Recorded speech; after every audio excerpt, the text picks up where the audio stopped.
하나님의 말씀 요한계시록 22장 18절과 19절 말씀을 봉독해 드리겠습니다. 이것은 하나님의 말씀입니다.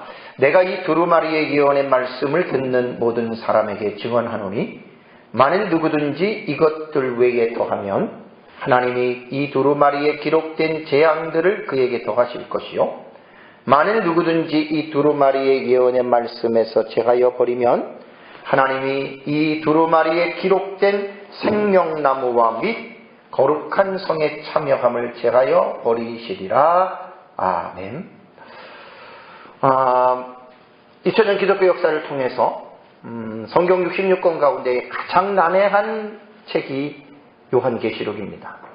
이 난해성은 지금까지 내려오고 있고 지금도 전 세계 교회가 이 요한계시록을 어떻게 읽어야 하는 이 요한계시록 독법에 대해서 이제 상당히 여러 가지의 방식으로 나누어져 있고 지금도 통합이 되지 않고 계속해서 그 어떤 난해한 가운데에 이제 요한계시록이 지금까지 저희들에게 지금 전해져 내려오고 있습니다.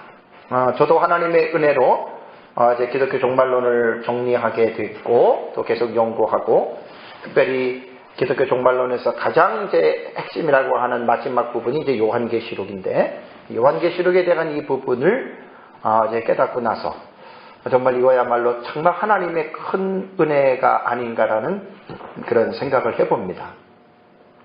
내가 어떤 믿는 방식, 내가 믿고 있는 이것만 옳고 나와 다른 사람들은 틀리다라는 이러한 생각을 한다면 그건 상당히 위험한 생각입니다.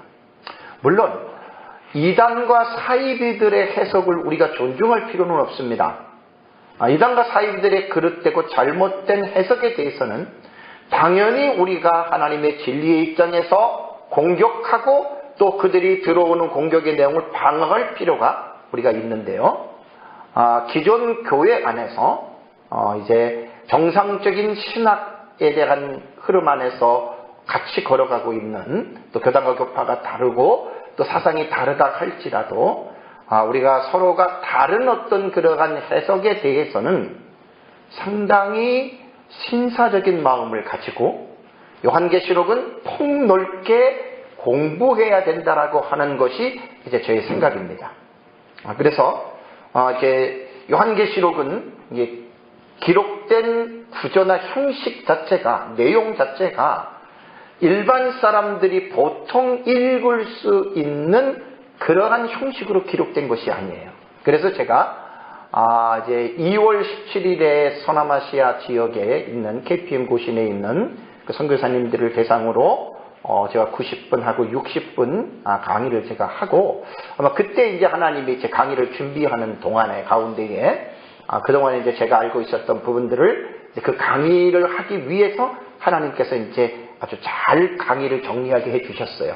그래서 이제 결국은 서남아시아 지방의 지역의 선교사님들에게 강의했던 내용이 이제 지금 제가 이제 쓰고 있는 한눈에 보는 요한계시록 도표에 대한 그 책의 일부의 내용이 자리 잡게 됩니다.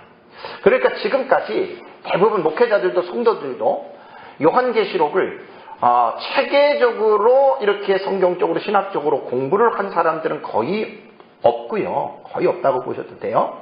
그냥 마구잡이식, 그러니까 이것저것 따지지 않고 앞뒤를 비교하지 않고 그냥 어떤 목사님이 어떤 교수가 누가 이것은 흰말은 적그리스도라고 하더라라고 하니까 그냥 흰말은 적그리스도야. 이제 이렇게들 사실 그렇게들 다 배워왔다고 봐도 틀린 말은 아닙니다. 저도 물론 그렇게 배웠습니다. 그렇게 배운 것들이 잘못되거나 틀렸다고 하는 말이 아니라 제가 이제 계시록을 계속 연구를 하면서 이걸 어떻게 쉽게 이해할 수가 있고 계시록의 내용이 어떤 내용인지에 대해서 자꾸만 연구를 하다 보니까 하나님께서 지혜를 주시고 논리적으로 합리적으로 체계적으로 요한계시록을 배울 수 있는 방법이 분명하게 하나님이 우리에게 주셨거든요. 그런데 이제 그러한 기본적이고 기초적인 지식들을 우리가 알지 못해서 우리가 진짜 마구잡이식으로 다 요한계시록을 배워가지고 마치 어떤 진영 논리에 어떤 이렇게 빠져서 전천년, 무천년, 세대주의, 후천년 그래가지고 나와 맞지 않으면 너는 틀렸어. 이게 갈라치기 하는 이게 사실은 기독교의 2000년 역사를 통해서 요한계시록의 해석법이 이렇게 지금까지 내려왔고 지금도 진행 중이고 예수님 재림할 때까지도 이 방식은 나는 변하지 않는다고 봅니다.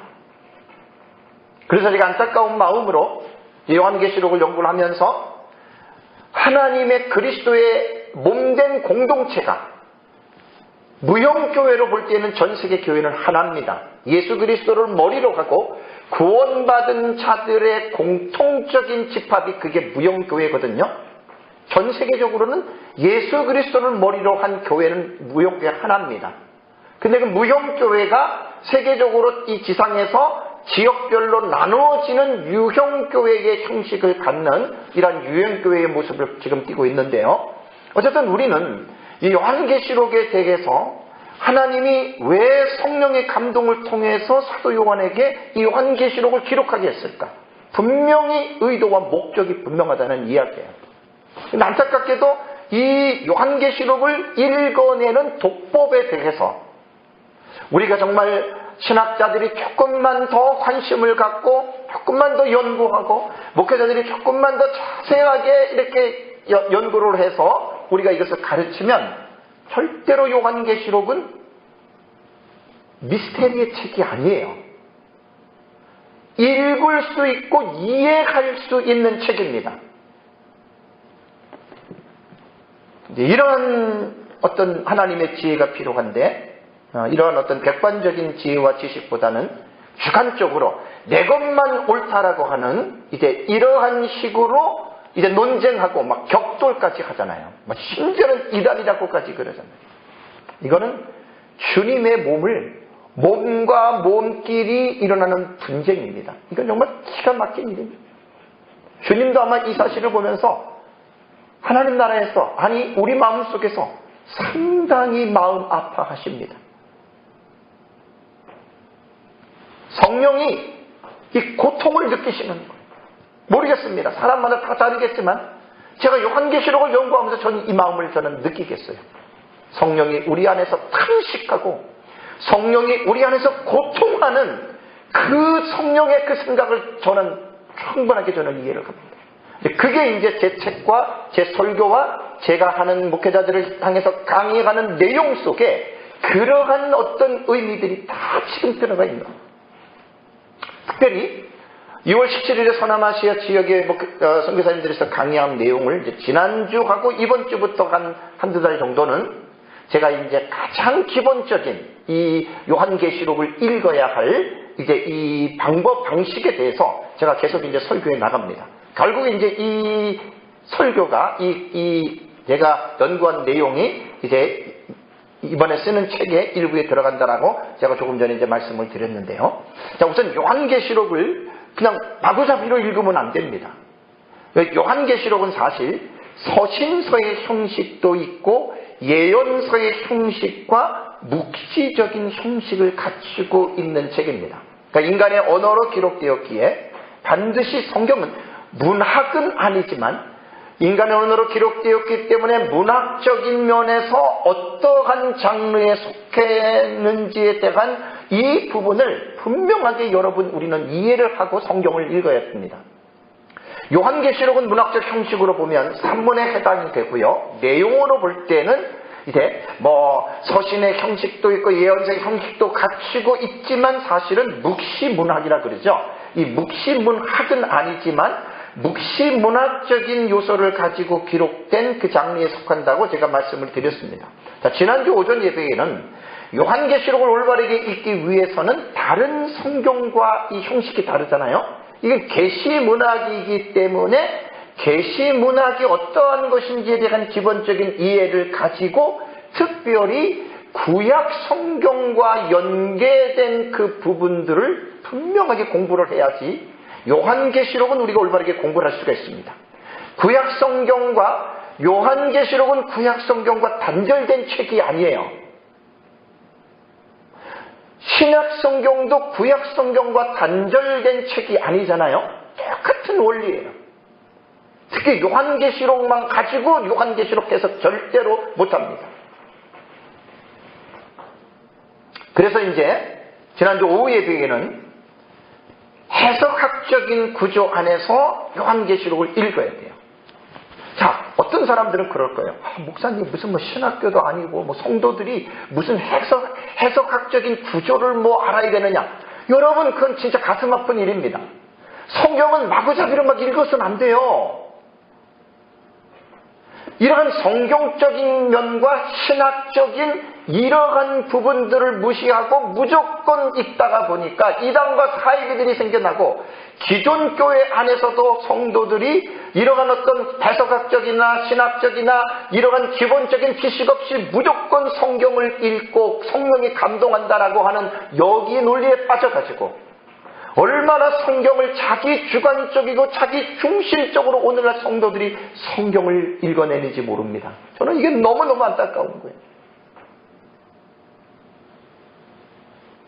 해석학적인 구조는 어려운 말이 아니에요. 세 가지로 내가 있다고 지난주에 말씀을 드렸습니다. 첫 번째는 요한계시록에 나오는 수천 개의 단어들을 어떻게 볼 것인가. 다음에 두 번째는 요한계시록에는 여러 가지 사건들이 나와요. 제가 연구한 바로는 61가지의 사건이 나오는데 그 사건들을 어떻게 이해해야 되느냐. 다음에 세 번째가 1장부터 22장까지의 요한계시록은 단락으로 기록이 됐어요.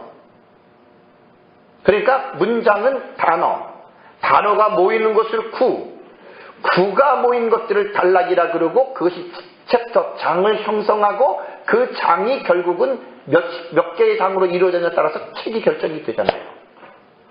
그러니까 요한계시록 안에서 이러한 장들, 이러한 단락들이 이것이 어떻게 이 단락을 해석해야 되느냐.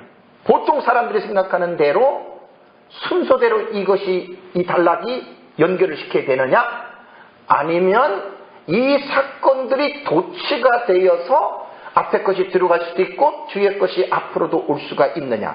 자, 제가 조금 전에 지금 말씀드린 해석학적인 구조에서 이 세 가지에 대한 기본적인 이해와 지식이 없이 요한계시록을 읽었다. 그럼 전부 다 요한계시록은 자기중심적으로 읽는 거예요. 이단과 사이비들은 다 성경을 이렇게들 읽어요. 안타깝게도 기존 교회가 성경이 성령의 감동으로 기록되었고 오직 성경을 솔라 스크립투라를 주장하는 기존 교회가 성경을 읽어나가는 방식에 있어서 이러한 해석학적인 구조와 신학적인 구조들을 무시해버리고 마치 이단과 사이비들처럼 그냥 성경을 무조건 읽어나가면서 자기 마음대로 자기 주관적으로 해석하고 있다는 것이 이 요한계시록에 들어오면 너무 심각합니다. 목회자들도 요한계시록을 배우고 연구했다고 하는 사람들 만나보면 그냥 나는 무천년이야, 나는 전천년이야. 이게 전천년으로 봐야지 그 무천년 이러고서 싸움질을 한단 말이에요. 싸움을. 제가 볼 때는 너무 무식한 사람들이에요. 정말 난폭한 사람들이에요. 기본적인 성경의 기본적인 해석학의 원리와 해석학에 대한 지식도 없이 목회자들이 부끄러운 거예요. 그런 거는. 그리고 신말이 적그리스도냐 그리스도냐 마지막 사역자냐 이 싸움을 하고 있단 말이에요. 그렇게 읽으면 안 돼요. 지난주 오후 예배 때는 제가 해석학적인 구조에서 첫 번째를 제가 오후 예배 때 설교를 했습니다. 그게 바로 단어에 대한 의미입니다. 자, 보세요.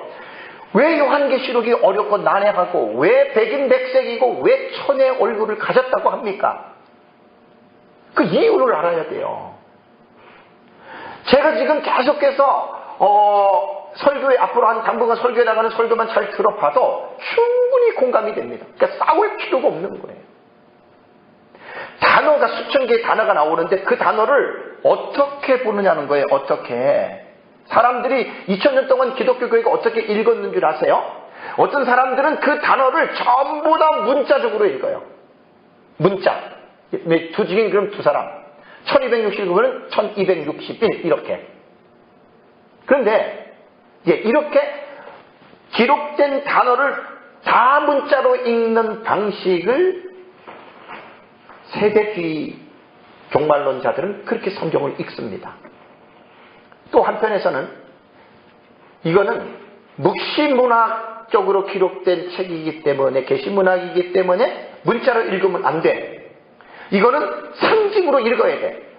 그래가지고 전체를 다 상징으로 읽어요. 문자로 안 읽어요. 1000년 그러면 우리가 말하는 숫자 1000년이 아니야. 1000가 아니야. 그 두 사람 아니야. 그래가지고 이제 요한계시록 전체를 상징으로 읽어요. 이 방식이 무천년의 방식입니다. 무천년의 방식.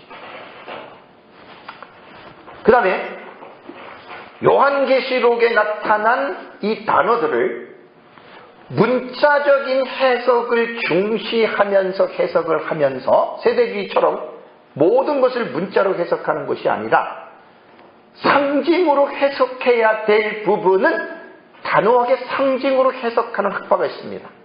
이것이 바로 역사적 전천년 신학의 성경을 읽는 내용입니다. 그러니까 우리가 요한계시록을 왜 난해하냐면 단어를 해석하는 문자냐 상징이냐 이거 하나만 봐도 하늘과 땅 차이 아니에요. 그리고 극과 극보다는 이것을 절충해서 문자와 상징으로 해석하는 이것만 생각해도 얼마나 복잡하고 난해한지 모르는 거예요. 이제 이번 시간에는 해석학적인 구조로 읽는 두 번째 부분을 제가 말씀을 드리려고 합니다. 그것은 뭐냐면 사건에 대한 이해입니다. 사건. 자, 요한계시록에는 몇 가지의 사건이 나타날까요?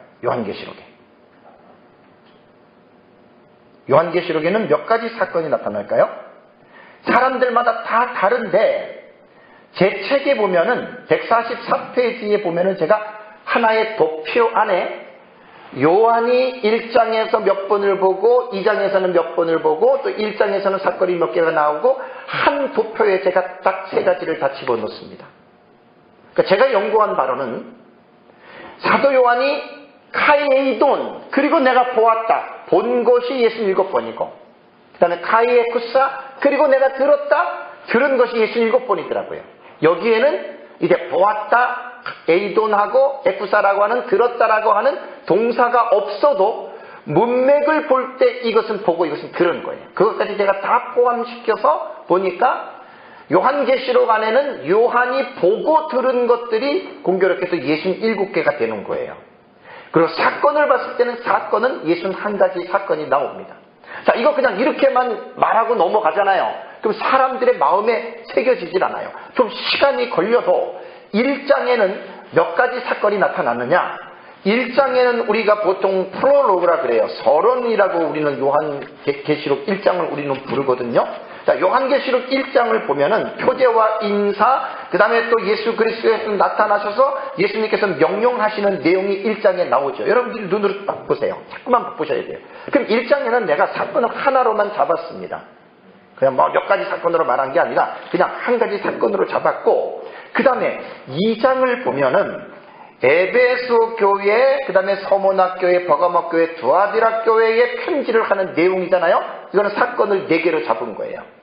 그 다음에 3장을 가면 사대 교회와 빌라델피아 교회와 라오디게아 교회가 나오죠. 그러니까 3장에는 사건이 3개가 나오는 거예요.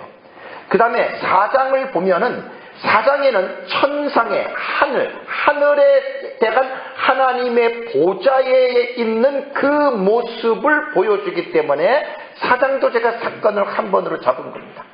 자, 그 다음에 5장을 보면은 4장과 연결이 되는데 제가 이 사건은 2가지로 분류를 했는데 7 두루마리를 가지고 계신 하나님에 대한 이 부분을 한 가지 사건을 두고 그 다음에 7 두루마리를 취하시는 어린 양에 대한 부분이 나오죠. 그죠? 예? 그러니까 7 두루마리를 가지고 계신 하나님 앞에 그 두루마리를 취하는 어린 양을 하나로 보고, 그 다음에 그 뒤에 보면은 천상천하의 모든 피조물들이 하나님을 찬양하는 내용이 나오죠. 저는 여기서 사건을 두 개로 저는 이렇게 정리를 했습니다. 다음에 6장을 가면은 6가지 인이 나오죠. 그죠? 첫째인, 둘째인, 셋째인, 넷째인, 다섯째인, 여섯째인, 이 사건이 6번 나오고, 7장을 가면은 14만 4천의 인칭과 흰옷 입은 큰 무리의 환상, 그래서 사건은 2가지입니다. 8장에는 사건이 7가지가 나와요. 8장에는 왜 7가지가 나오냐면 7째 인을 떼시는 것이 하나의 사건이고, 그 다음에 금양로를 쏟는 것이 두 번째 사건이고, 그 다음에 7 나팔을 준비하는 것이 이제 3번째 사건이고, 그 다음에 첫째 나팔이 불려지는 게 4번째, 둘째 나팔이 불려지는 게 5번째, 셋째 나팔이 불려지는 것이 6번째, 그 다음에 넷째 나팔이 불려지는 것이 7번째. 그러고 나서 이제 독수리 새와의 선포가 나타나는 이제 이러한 부분들, 저는 어쨌든 7가지로 저는 사건을 잡았습니다. 다음에 9장을 보면은 9장에는 2가지 사건이 나옵니다. 첫째 화인 5번째 나팔이 나오고, 둘째 화인 6번째 나팔이 나와요. 10장을 가면은 천사의 손에 펴놓인 작은 두루마리가 그것을 받아먹는 요한에 대한 계시가 나오잖아요. 저는 이것을 한 가지 사건으로 봤습니다. 다음에 이제 11장을 가면은 11장에서는 저는 3가지 사건으로 저는 구분을 했습니다. 자, 2증인의 사역이 나와요. 그 다음에 큰 지진과 여자의 남은 자손들의 회개가 나오고, 그 다음에 셋째 화와 7째 나팔이 불려지는 것, 11장에는 3가지 사건이 나오고, 다음에 12장을 가면은 사건이 3개가 나옵니다. 하나는 뭐냐면 해로 옷 입은 여자와 여자를 박해가는 용에 대해서, 다음에 2번째 사건은 여자가 광야로 피신하죠. 우리말에는 도망간다라고 했는데 그 피고는 도망가다라고 번역하면 안 되는 거예요. 그 피신했다라고 번역하는 게 가장 좋습니다. 왜? 교회가 왜 도망을 갑니까? 광야로 피신한 건 하나님의 예비처럼. 그 다음에 이제 3번째는 하늘에서 일어나는 미가엘과 용의 전쟁. 그래서 12장에는 3가지 사건이 나오고요. 다음에 13장에는 2가지 사건이 나옵니다. 그게 뭐냐면 바다에서 올라오는 짐승과 땅에서 올라오는 짐승, 적그리스도와 거짓 선지자의 계시다. 다음에 14장에는 5가지 사건이 나와요. 시온산에 올라간 14만 4천이 나오죠. 2번째는 새 천사가 전하는 말이 나오죠. 3번째는 주 안에서 죽는 자가 복이 있다라고 선언하는 말이 나오죠. 다음에 4번째는 땅에 익은 곡식의 추수가 나오고, 5번째는 땅의 포도송이의 추수에 대한 부분이 나옵니다.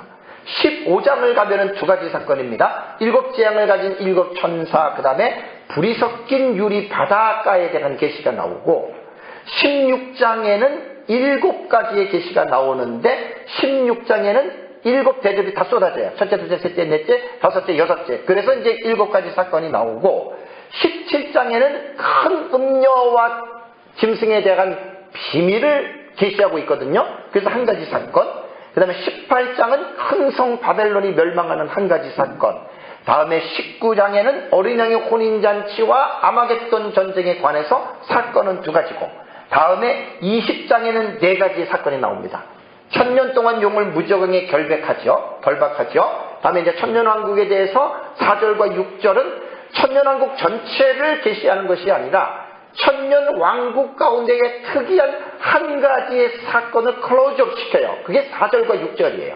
그것이 2 부류의 순교자들의 부활의 사건을 이제 설명하고, 3번째는 곡과 마곡이 심판을 받는 내용이 나오고, 4번째는 마귀가 심판을 받는 사건이 나오고, 5번째는 부활과 크고 흰 보좌와 심판에 관한 이러한 내용들이 나옵니다. 저는 이제 4가지 사건으로 봤고, 21장에는 새하늘과 새 땅과 새 예루살렘 성에 관한 내용이 나오죠. 22장에도 똑같이 이제 새 예루살렘 성이 연결이 되면서 에필로그로 요한계시록이 마칩니다. 저는 이 요한계시록의 1장부터 22장까지의 사건을 61가지로 했는데, 이것은 제 견해입니다. 사람마다 50가지가 될 수도 있고 80가지도 될 수 있어요.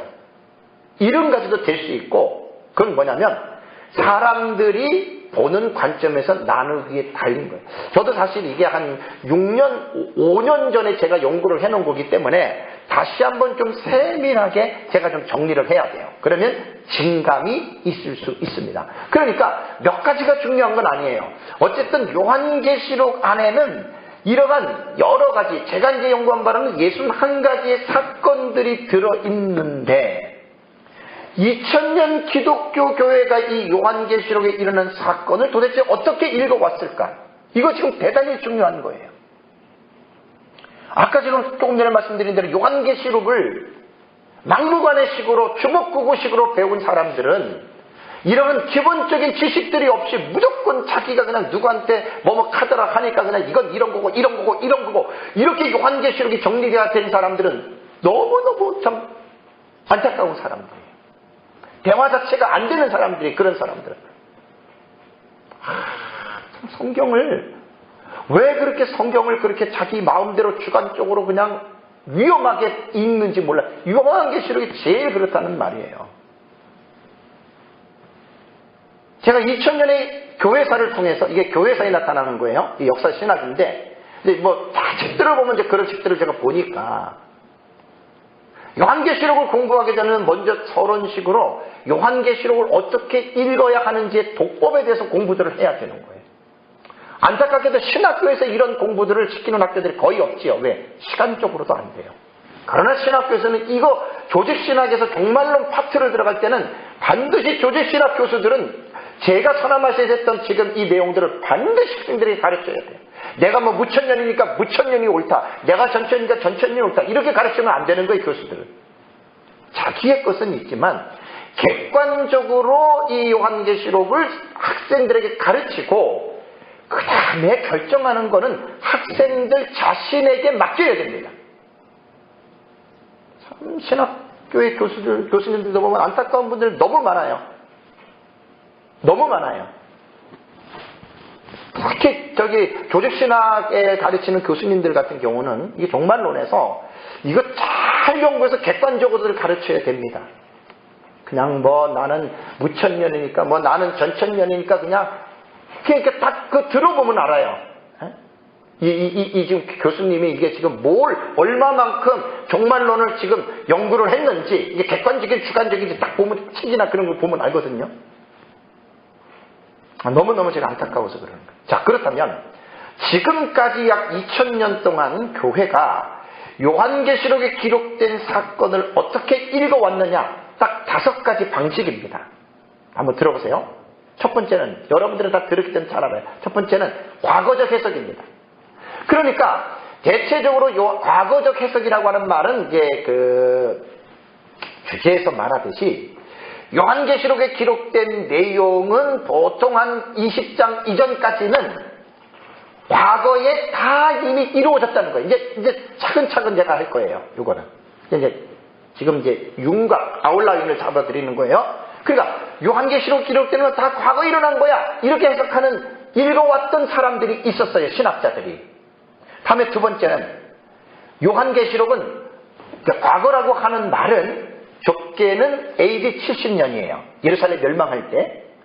조금 더 넓게는 광의적으로는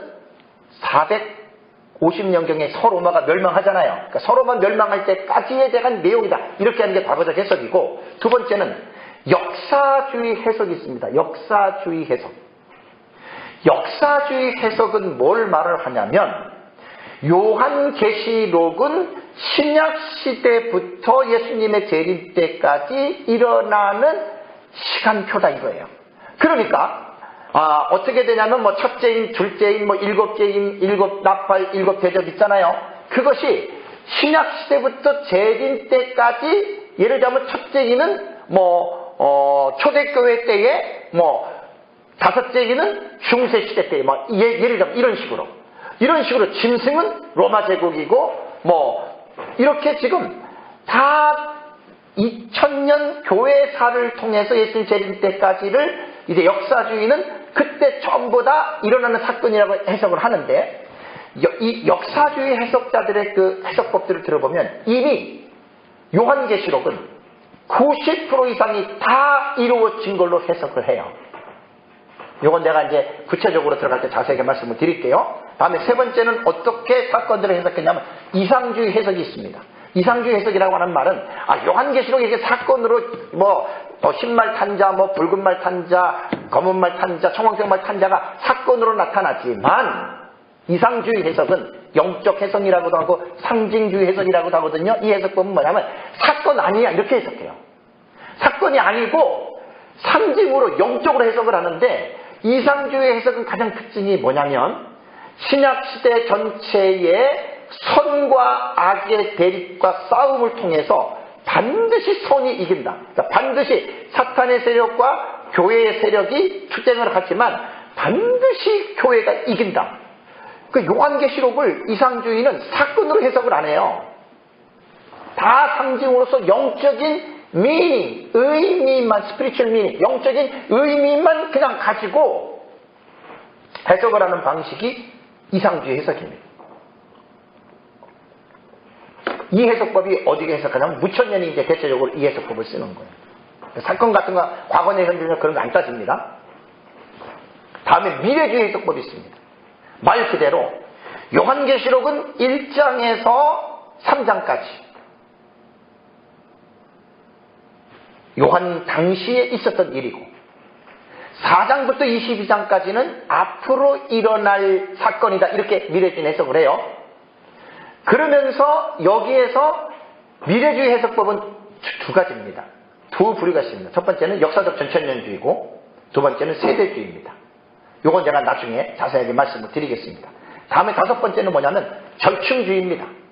절충주의는 뭐냐면 이 사건은 과거도 해석하고 역사주의적으로 지금 교회사 시대에 일어났던 것으로도 받아들이고 그 다음에 이것은 사건보다는 어떤 상징의 의미로 선과 악의 구도에 선이 이겼다고 이렇게 이상주의로 해석하고 또 하나는 이 본문은 미래에 나타날 거야 이거 미래주의로 해석하는 이 절충주의는 다 짬뽕한 거예요. 여러분 왜 요한계시록이 난해한지 이해가 되시죠? 그러니까 사건 하나만 가지고 해석을 하는 것도 저마다 다른 거예요. 그래 어떻게 이게 요한계시록이 하나로 이게 종합이 정리가 되겠어요? 안 돼요. 예수님 재림하실 저는 안 된다고 봅니다. 지금 이런 방식으로 지금도 목회자들, 신학자들과 목회자들과 성도들이 따라가고 있는 거예요. 제가 요한계시록을 연구하면서 느낀 안타까운 점은 어떤 사람들은 아주 강직하고 고집센 사람들입니다. 자기가 알고 있는 해석만 옳은 거예요. 자기와 다른 사람은 틀린 거예요.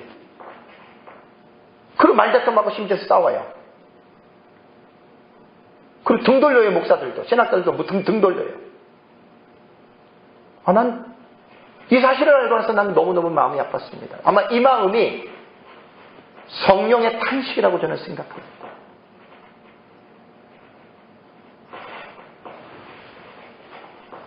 참으로 안타깝습니다. 모두가 다 자중하고 자기의 것만 소중하고 맞는 것이 아니라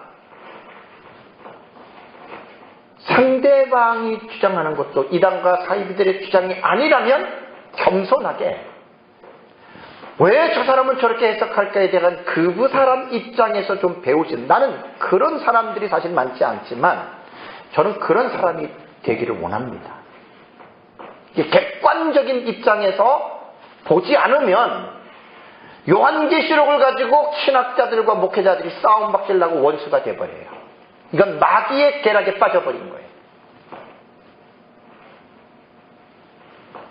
제가 2000년 교회사를 통해서 요한계시록을 어떻게 읽어왔는지를 계속 지금 공부하고 연구를 하면서 절대로 내 것만 옳다라고 주장할 수는 없어요. 그러니까 어떤 사람은 저를 그렇게 생각해요. 그러면 목사님은 절충주의입니까? 목사님은 자신이 보는 관점이 없습니까? 저는 철저한 미래주의예요. 제 책을 보면 알아요. 개인적인 확신으로 말한다면 저만큼 확신 있는 사람 없어요. 그러니까 내 확신만 강하게 주장하고 내 확신만 맞다라고 이야기를 하면 나쁜 것은 아닌데 상대방을 무시하거나 상대방을 틀리다고 말하면 그 잘못됐다. 제 말은 그 말이에요.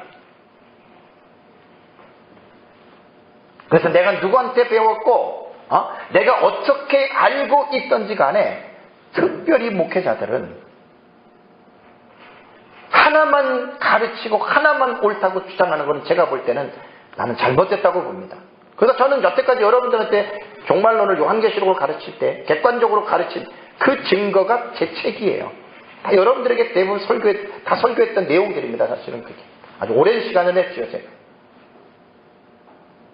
제가 지금 왜 이런 말씀을 드리냐면 특별히 이제 우리 교회 성도들 몇 명 안 되니까 제가 우리 여러분들만을 위한 설교는 사실 아니에요. 제 설교는 이제 카페에도 올라가고 유튜브도 지금 지난주 3월 7일에 개설을 했고, 그래서 이제 제 설교들은 이제 목회자들을 많이 듣고 이제 성도들을 대상으로 이제 종말론을 알려고 하는 사람들을 대해서 하는 설교이기 때문에 제가 이제 차례차례 좀 체계적으로 제가 이제 설교를 해 이제 나가는 것입니다. 그래서 특별히 목회자들 같은 경우는 어떻게 요한계시록을 읽었느냐, 어떻게 이해했느냐에 따라서 성도들에게 가르치는 거거든요. 근데 목회자들의 이 가르침이 성도들 입장에서 그 설교를 잘 듣고 보면 결국은 그 듣는 설교에 따라서 이제 성도들의 삶이 여러분 분명하게 달라집니다. 그래서 사실은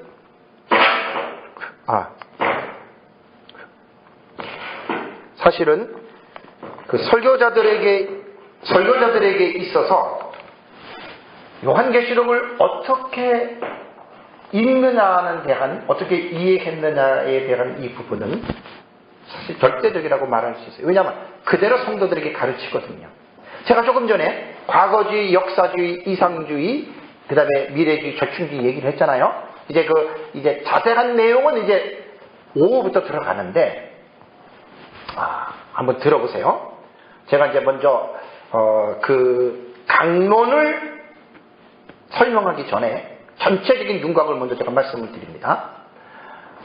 자, 보세요. 설교자가 이 요한계시록에 대한 사건을 과거주의와 역사주의와 이상주의로 만약에 가르쳤다. 그럼 어떤 결과가 나오는지 아세요? 이러한 어떤 해석된 요한계시록의 설교를 듣다 보면 성도들은 안일함이 생겨요. 안일함. 쉽게 말하면 과거적으로 요한계시록 해석이 가면 과거에 이미 다 이루어진 사건이에요.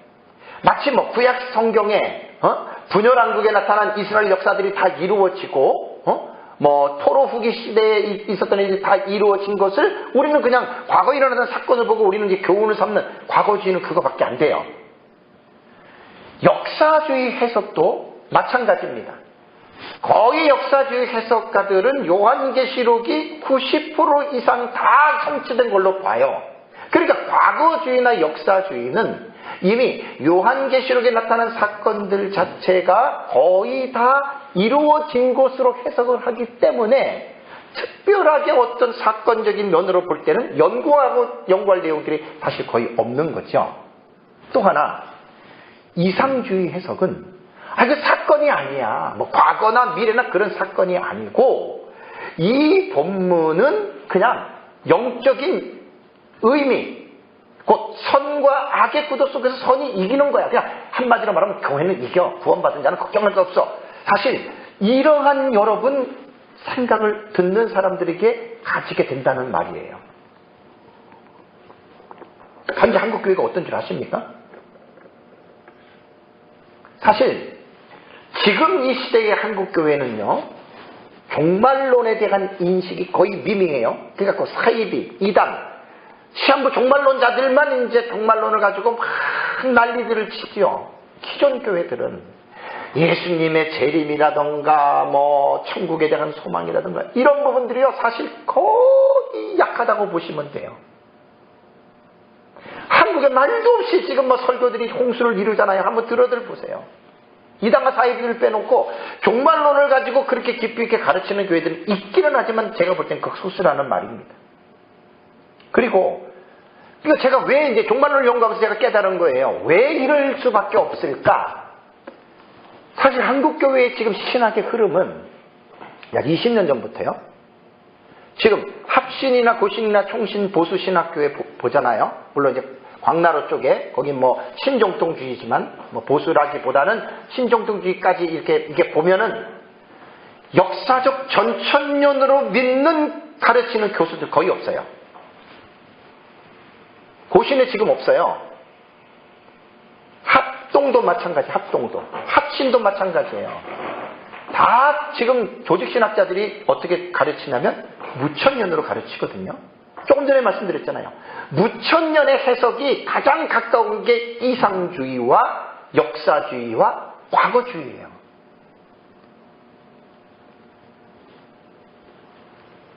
그리고 사실 요한계시록을 특별하게 연구하고 뭐 앞으로 일어날 그런 데에 대해서는 전혀 무감각이란 말이에요. 왜? 그런 해석을 시도하지 않는 거예요.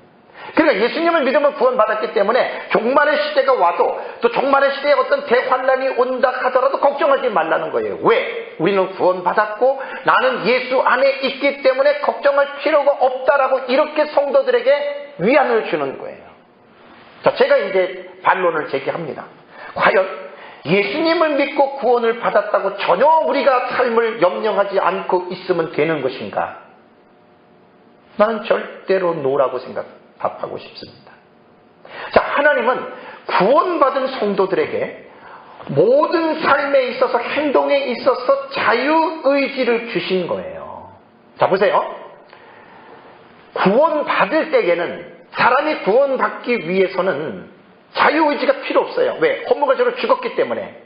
그러니까 100% 하나님의 은혜로 우리는 구원을 받는 거예요. 그러니까 구원받는 데에는 인간의 자유의지가 상관이 없지만 구원을 받았다면 구원받은 사람들에게 있어서는 자신의 행동을 자기가 책임을 져야 된다라고 하는 이것을 분명하게 교회는 가르쳐야 돼요.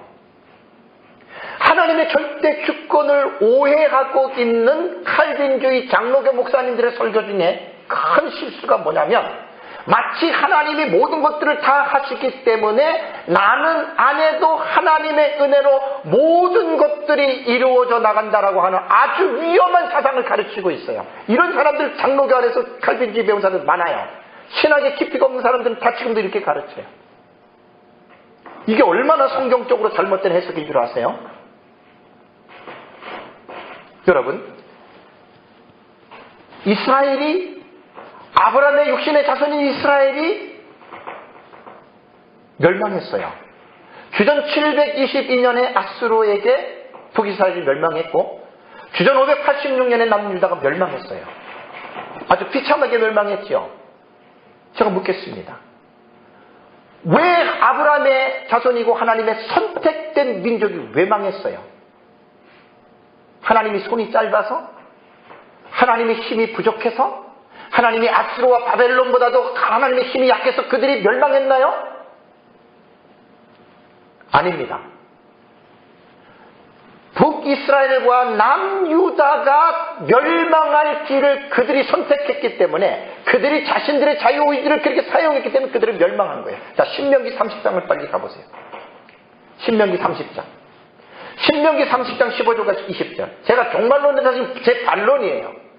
과거주의, 역사주의, 이상주의 이렇게 종말론을 가르치다 보면 너무나 성도들에게 편안함과 안일함을 줘서 마치 그냥 가만히 있으면 예수 믿었으니까 됐다라고 하는 착각을 일으키게 하는, 나는 이거 설교자들이 난 잘못이라고 봐요. 자, 신명기 30장 15절 보세요. 보라, 내가 오늘 뭐라 그랬습니까?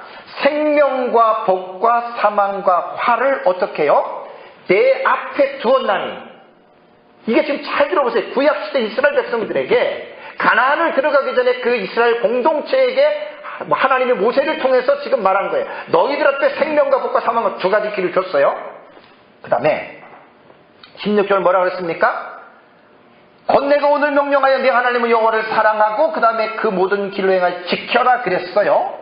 그러면 하나님의 율법을 지키면 그리하면 어떤 결과가 나타나죠? 내가 생존하며 번성할 것이고 그 다음에 또 내 하나님 여호와께서 내가 가서 차지할 땅에 내가 복을 주실 것임이라고 말을 했습니다. 자, 17절 읽어보세요. 시작. 그러나 내가 만일 마음을 돌이켜 듣지 아니하고 유혹을 받아 다른 신들에게 절하고 그를 섬기면 18절에 내가 오늘 너희에게 선언하니 너희가 반드시 망할 것이라. 어떻게 망해요?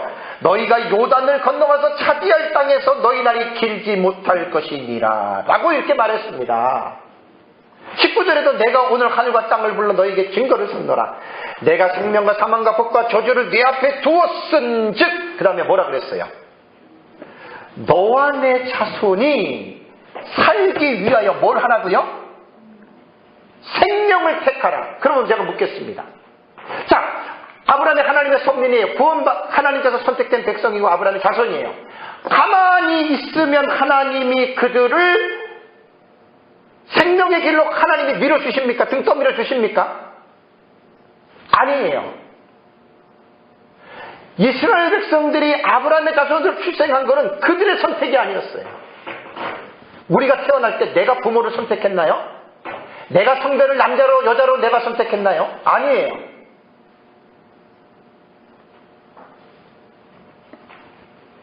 그 하나님의 절대 주권에 대한 절대 주권이 무엇인지에 대한 오해를 하고 있는 설교자들이 성도들에게 마치 구원받았으니까 나는 하나님의 선택된 자녀니까 걱정할 것 없어. 이거는 성도들에게 독약을 먹이는 거예요. 독약을. 종말론 자체가 어떠한 사상을 내가 선택하느냐에 따라서 설교자들은 성도들에게 그렇게 지금 가르치고 있다는 거예요.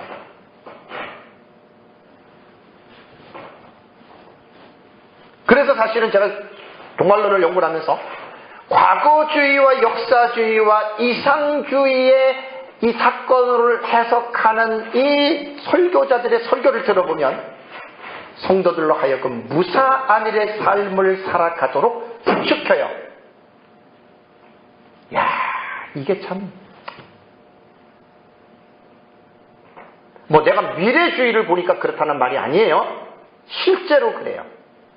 다음에 두 번째, 미래적인 해석을 취하는 그룹은 두 그룹입니다. 온건적인 해석을 취하는 그룹을 역사적 전천년이라고 그러고 극단적 해석을 취하는 것을 세대주의라고 합니다. 이 미래주의는 사실 사람들이 너무나들 지금 이 역사적인 배경, 흐름, 역사를 너무나 모르고들 있어요. 역사적 전천년은 초대교회 교부들의 사상을 물려받은 거고 세대주의는 19세기에 태동한 거예요. 근데 이 세대주의가 초대교부 역사적 전천년의 신학을 본받아서 만들었는데 창시자인 존 넬슨 다비가 개혁 신학적인 입장에서 세대주의 종말론을 정립한 게 아니고 개인의 주관적인 위험한 사상을 가지고 했기 때문에 사실 세대주의 문제가 많은 겁니다. 그래서 이 미래주의 해석은 잘못 배우면 이거 위험해요. 그래서 불건전한 사이비 종말론자들과 시한부 종말론자들이 다 세대주의의 이 그릇된 위험한 미래적 해석법을 무분별하게 받아서 지들 마음대로 이렇게 사용했기 때문에 사실은 이 종말론이 그렇게들 여러분 위험하게 번져진 것입니다. 한국교회 초기 시대에도 이 복음을 받아들일 때 이 세대주의 종말론을 받아들였는데 왜냐하면 그 당시에는 그럴 수밖에 없어요. 이 세대주의가 대세를 이루었기 때문에 그래요. 세대주의는 아주 세상에 나타나는 징조에 아주 지나치게 관심을 갖습니다. 하나 자연계획 또 우리 인간 사회 속에서 이상한 징조만 하나 나타나면 막 거기에 그걸 사건을 가지고 요한계시록의 말씀과 막 연결을 시켜요. 그러면 무리하게 막 해석을 해요. 예를 들자면 바코드가 나왔을 때 30몇 년 전에 바코드 나왔을 때 그 세대주의자들이 뭐라 그랬어요? 계시록 13장에 나타나는 666 짐승의 표로 연관시켜가지고 그 바코드 인간의 손에나 이마에 문신받으면 안 된다 이렇게 얘기를 했고 그 해프닝으로 끝났죠. 18년 전에 오바마 정부 때 미국에서 베리칩에 대한 부분이 있을 때에도 그걸 666 짐승의 표라고 해서 베리칩 씹으면 지옥 간다 이렇게 말했어요. 더 안타까운 사실은 코비드19 팬데믹 시대에 백신도 666 짐승의 표라고 이렇게 얘기를 해서 이 미래주의 해석을 하는 사람들은 제가 볼 때는 참 바르긴 한데 이 극단적인 미래파의 세대주의자들은 이 미래주의 해석을 가지고 사람들을 불안과 공포에 빠지게 만든 거예요. 이거 잘못된 방식이라는 거예요, 저는. 그 요한계시록을 올바르게 읽지 못하면 세대주의자들처럼 이렇게 잘못 읽어내면 성도들에게 불안과 공포심을 주기 때문에 이건 여러분 잘못된 거예요. 잘못된 거예요. 이건 제가 나중에 미래주의 할 때 다시 한번 여러분들에게 말씀을 제가 드리겠습니다. 다음에 세 번째는 가장 안전한 방법이에요. 성도들이 근신하여 깨어서 긴장하는 삶을 살아가도록 가르치는 방법이 있어요. 그러니까 앞에서 처음에 말한 대로 무사안일주의도 아니고, 그러니까 이 무사안일이라고 하는 말은요, 마땅히 해야 할 일을 하지 않고 편안함을 누리는 게 무사안일이에요. 우리 구원받았다고 가만히 있어도 되는 거 아니에요? 그러니까 무사한 일도 아니고, 또 앞에서 말한 극단적인 미래주의자들인 세대주의들처럼 불안과 공포를 심어주는 것도 아니고, 성도들로 하여금 근신하여 깨어서 긴장을 늦추지 않고 살아가게 가르치는 방법이 있습니다. 이 읽기 방법이 역사적 전천년주의에서 미래주의 해석법이라고 저는 자신 있게 저는 말씀을 드리는 거예요.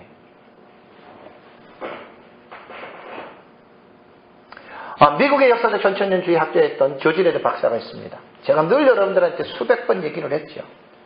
Already but not yet이라고 하는, 잘 여러분 들어보시다 알죠?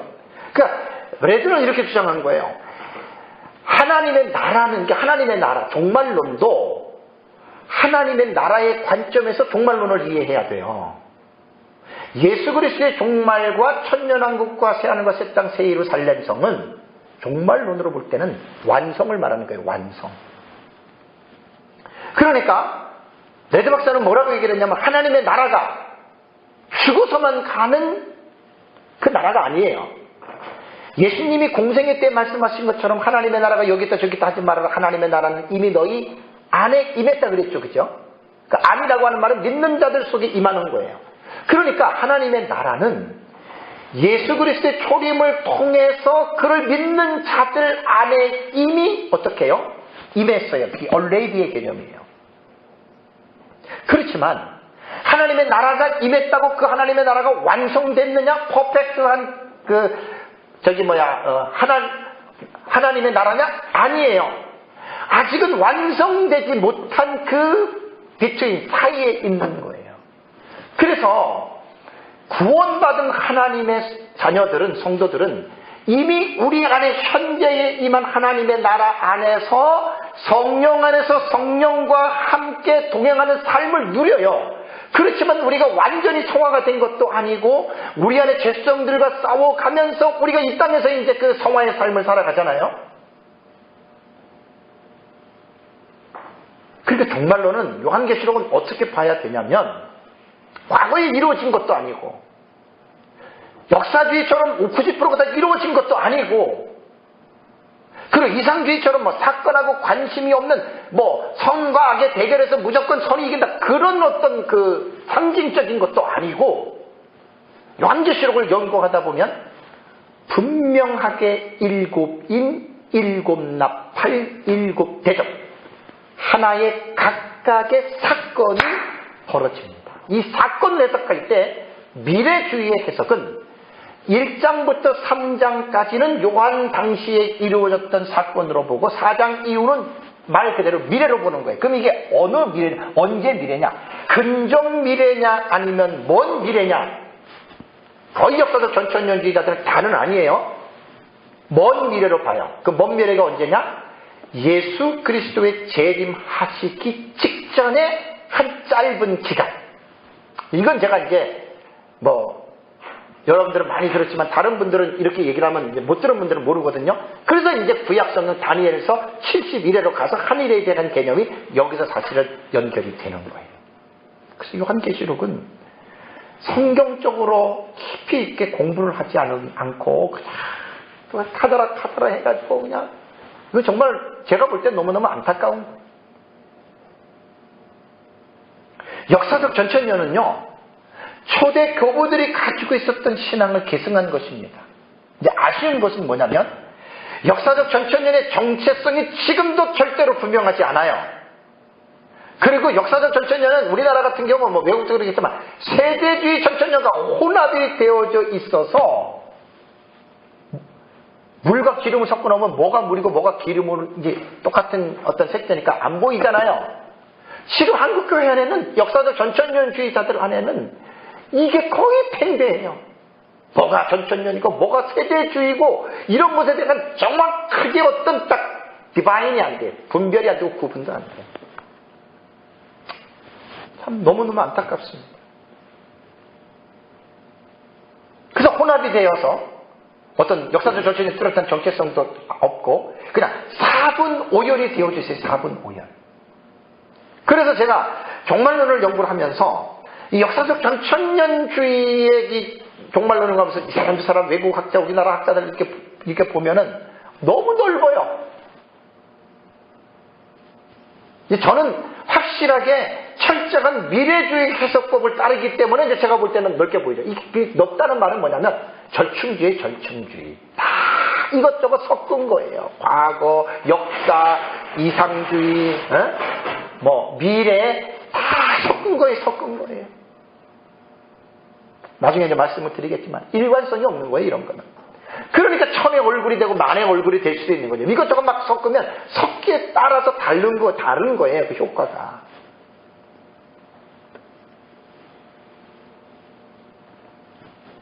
저는 물론 요한계시록을 미래적으로 본다고 해서 사람들에게 강요하고 싶은 마음 없습니다.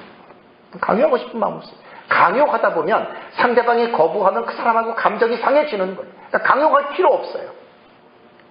그냥 나는 이렇게 본다라고 하는 내 의견만 말하는 거예요. 그래서 저는 사실 책을 써낸 것이 제 책 안에는 그것이 다 들어가 있어요.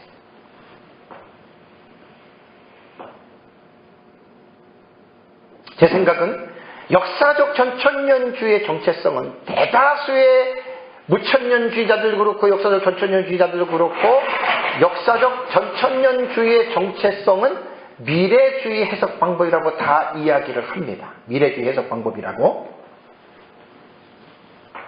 근데 이제 대다수의 사람들이 알고 있는 철저한 미래주의는 그 세대주의 아니야? 사실 그렇게들 인식하고 있어요. 근데 세대주의는 많이 위험하잖아요. 세대주의가 역사적 전천년에서 분화돼서 그래요. 이건 제가 나중에 책에도 자세하게 얘기했지만 계속해서 이 부분은 제가 강조할 필요가 있어요. 왜냐하면 많은 사람들이 오해를 하거든요. 오해. 어떤 그런 부분들에 대해서 어떤 분명한 자기 자신들에 대한 지식들이 없기 때문에 상대방을 많이들 오해를 합니다. 그건 뭐 지금 설교 가운데는 제가 취급할 부분이 아니고요. 어쨌든 제가 위에 이 세 가지 방식, 무사 안일함을 가지게 만드는 그 요한계시록의 그 가르침하고, 다음에 두 번째는 아주 사람들을 혼란스럽게 만드는 방식, 세대주의 방식이 있어요. 그것은 완전히 극과 극이에요. 그 다음에 이제 제가 이제 주장하고 있는 것은 뭐냐면 긴장감을 가지고. 왜? 이거는 미래적인 해석을 할 때에만 가능합니다. 계시록을 막 모르시는 분들은 그냥 뭐 나름대로 막 이것저것 하는데 잘 연구해 보시면 제 말이 틀리지 않습니다. 조지 레드 박사가 역사적 전천년주의의 종말론을 갖고 있는 신학자거든요. 근데 사실 조지 레드도 엄밀하게 말하면 우리처럼 한미래를 미래적으로 철저한 미래주의 안 봐요. 그렇지만 역사적 전천년주의는 거의 다가 기본적으로 공통적인 관심사가 미래주의거든요. 미래주의. 거의 다 그렇게 보고 있어요. 이건 이제 우리 역사적 전천년 안에서 이건 논의해야 될 문제고, 어쨌든 이 세 가지의 방식이 결국은 사람들의 삶을 그렇게 이끌어 간다라고 하는 말입니다. 물론 뭐 무사안일주의 방식이 다 무천년이다 그렇지는 않아요. 왜냐하면 모든 무천년이 다 그런 것이 아니라 어디든지 반드시 예외는 존재해요. 예외는 존재돼요. 사실은 요한계시록을 안 보고 신약성경의 서신서만이라도 잘 읽어보고 예수님의 말세훈만 읽어봐도 사실은 신약시대 성도들의 삶은 늘 긴장 속에서 살아가라고 성경은 말을 하고 있는 거예요. 근데 요한계시록을 미래적으로 해석하면은 분명한 어떤 그 내용들을, 정보들을 주기 때문에 미래적인 해석은 상당히 그 부분에서 상당한 장점을 가지고 있다라고 하는 사실입니다. 그래서 역사적 전체는 범위가 너무 넓다는 거. 정체성을 확립하기 너무 어려운 힘든 게 역사적 전천년입니다. 자, 목회자가 요한계시록을 어떻게 읽었느냐에 따라서 설교를 하기 때문에 성도들은 그 설교를 듣고 삶에 영향을 미치는 거예요. 그래서 저는 이제 신학적 읽기도 다음에 할 거예요. 제 설교 다 들어가요. 여러분들 들어보셔야 돼요. 제가 목회론적 읽기에 대해서 제가 강조한 것이, 목회론적인 읽기는 그게 이제 실천신학에 대한 부분이거든요. 이론신학에서 주경신학, 교직신학, 역사신학, 이 이론신학이 세 분류예요. 이 주경신학, 역사신학, 실천신학의 이 내용을 가지고 요한계시록을 읽어낸 사람이 목사가 설교할 때 이게 목회론적 읽기라고 제가 말하는 거예요. 어떻게 읽었느냐에 따라서 설교가 나오는데 그 성도들은 그 설교를 듣고 어떻게 살아야 하는지의 삶의 방향이 결정이 되는 거예요. 자, 한국교회 문제 가운데에 여러 가지 문제가 있지만 믿음과 삶이 일치되지 못하고 이원화가 된 문제에 대해서는 여러분들이 잘 알고 있죠. 여러분, 야고보서에 가면 믿음과 행함이 분리되는 믿음은 죽은 믿음이고 성경은 그 믿음을 말하는 게 아니에요. 믿음과 행함이 함께 일하는, 그래서 그 사람이 산 믿음이라고 하는 것은 그 사람의 행함이 산 믿음을 증명해 주는 거라고 야고보는 말하고 있는 거예요. 우리가 요한계시록을 공부를 했어요. 요한계시록을 깨달았어요. 그럼 깨달은 것이 깨달음 자체에서 끝난다면 아무것도 아니에요. 그 내가 깨닫고 내가 이해하고 내가 알고 있는 이 요한계시록의 삶을 나의 삶을 통해서 연관이 되어져야 된다는 거예요. 쉽게 말하면 믿음이 뭐예요? 믿음과 신념은 달라요. 신념은 내 생각이고 믿음은 하나님의 계시의 말씀을 수납하는 게 믿음이에요. 그러니까 요한계시록을 올바르게 우리가 읽었다면 그 읽은 내용이 우리의 믿음이 돼야 돼요. 그러면 믿습니다. 그러면 끝나는 건가요? 믿음은 소망의 단계로 이어져야 돼요. 그냥 믿습니다고 끝나는 게 아니라 내가 믿고 있는 그 믿음을 바라고 기대하는 소망이 그 마음속에서 일어나야 되는 거예요. 그러면 소망만 있으면 됩니까? 그 믿음과 소망만 있으면 됩니까? 사랑이라고 하는 마지막 의지적으로 드러나는 사랑의 단계가 결론적으로 필요한 거예요. 그래서 믿음은 지정의의 세 가지의 관을 다 통과해서 의지적으로 그 믿음이 표출이 진정한 믿음이 되는 것입니다.